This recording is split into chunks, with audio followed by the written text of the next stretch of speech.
Хөдөлмөр нийгмийн хамгааллын яамны харьяа байгууллагууд болох аймгийн хөдөлмөр халамжийн үйлчилгээний газар нийгмийн даатгалын хилтэс гэр бүл хүүхэд залуучуудын хөгжлийн газраас жаргалан цумын засаг даргын тамгын газартай хамтран хэрэгжүүлж байгаа халамжаас хөдөлмөрт нээлттэй хаалганы өдрөлөг өнөөдөр эхэллээ.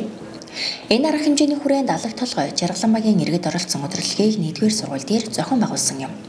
Төрөөс хүн амын талаар баримтлаж буй бодлогоо шийдвэр үйлчилгээ арга хэмжээг жаргалан цумын иргэдэд хүргэх, сурталчлах, зөвлөгөө өгөх, мэдээлэлээр хангах, иргэдийн санал хүсэлт өргөдөл гомдлыг хүлээн авч шийдвэрлэх, цаашдын үйл ажиллагаанд хэрэгжүүлэн ажиллахад өдрөлгийн зорилго чиглэж байна.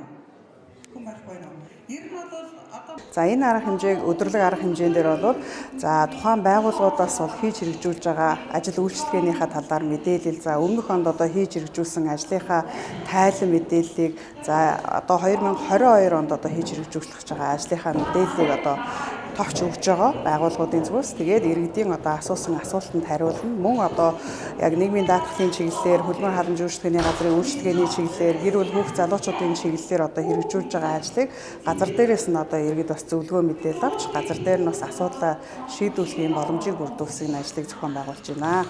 За тэгээ маргааш бол 7-р сургууль дээр Баатар хайрхан баг, Бичигт багийн иргэдэд бас өнөөдрийн энэ манай хөдөлмөр нийгмийн хамгааллын яамны салбарын байгууллагуудын үйл ажиллагааг танилцуулах өдрөлөг уулзалт зохион байгуулна. Тэр арга хэмжээндээр бас иргэд та бүхнийг идэвхтэй оролцоосоо гэж хүсэж байна.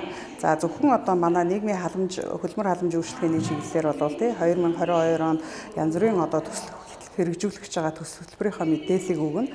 За тэр хөтөлбөр арга хэмжээнд хамрагдах хүсэлтэй иргэд бол энэ дээр ирж бас мэдээлэлээ дэлгэрэнгүй авах боломж бүрдүүлж байгаа. Тус өдрөлийн үеэр байгууллагууд жигүүргийнхээ хүрээнд иргэдэд мэдээлэл зөвлөгөө өгч ажиллаж байгаа юм а. Тухайлбал аймгийн гэр бүл хүүхэд залуучуудын хөгжлийн газар нь хүүхэд хамгааллын явуулын үйлчилгээ үзүүлж, гэр бүл хүүхэд залуучуудын хөгжил хамгааллын талаар төрөөс баримтлаж буй хууль тогтоомж, бодлого хөтөлбөрийг сурталчлах, хүүхэд хамгаалал, гэр бүлийн хүчирхийллийн эсрэг хэрэгжүүлж буй үйл ажиллагаа зэрэг 10 гаруй төрлийн зөвлөгөө мэдээлэл үйлчилгээг иргэд оюутан залуучууд сурагчдад үзүүлэн ажиллаж байна. За энэхүү өдрөлийн өрөөнд бид бүхэн бас хүүхэд хамгааллын явуулын үйлчилгээгээ давхар зохион байгуулж байна.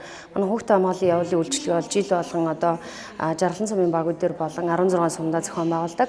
За явуулын үйлчилгээний хүрээнд хийж хэрэгжүүлж байгаа үйл ажиллагаанаас гадна цаашид зорж байгаа зорилттой эдгээрээ танилцуулж байна. Иргэдээс бас санал авж байна. За төр хамгаалах байрны эмч маань бага насны хүүхдүүдийн болон иргэдийн үзлэг онцлогоо хийж байна. За манай байгууллагын сэтгэл зүйч нар иргэдэд бас сэтгэл зүйн зөвлөгөө өгж байна. За эрх зүйн зөвлөгөө мэдээлэл өгч байна.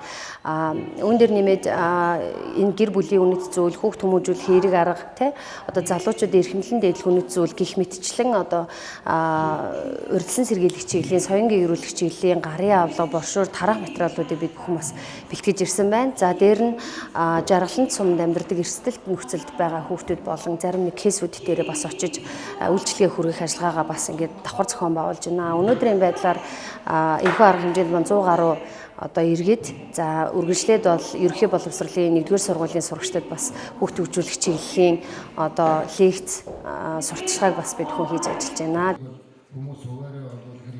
Энэ сарын 2-оос эхлэн 9-ний хүртэл үргэлжлэх уг өдрөлгийг жаргалан цумын 12 багууд дээр товсон өдрүүдэд зохион байгуулна. Тодорхойлбол энэ сарын 3-нд Бичигт Баатар хайрхан багийн иргэдийг хамруулан 7-р сургууль дээр зохион байгуулах бол 4-нд Буянт Бохт баг 6-р сургууль дээр, 5-нд Тахилт хайрхан баг 3-р сургууль дээр, 6-нд Магсарч яв цам гаруй баг цасталтай сургууль дээр, 9-нд Наран Аршаант багийн иргэд хөдөлмөрчид оролцсон өдрөлөг 2-р сургууль дээр тус болох юм.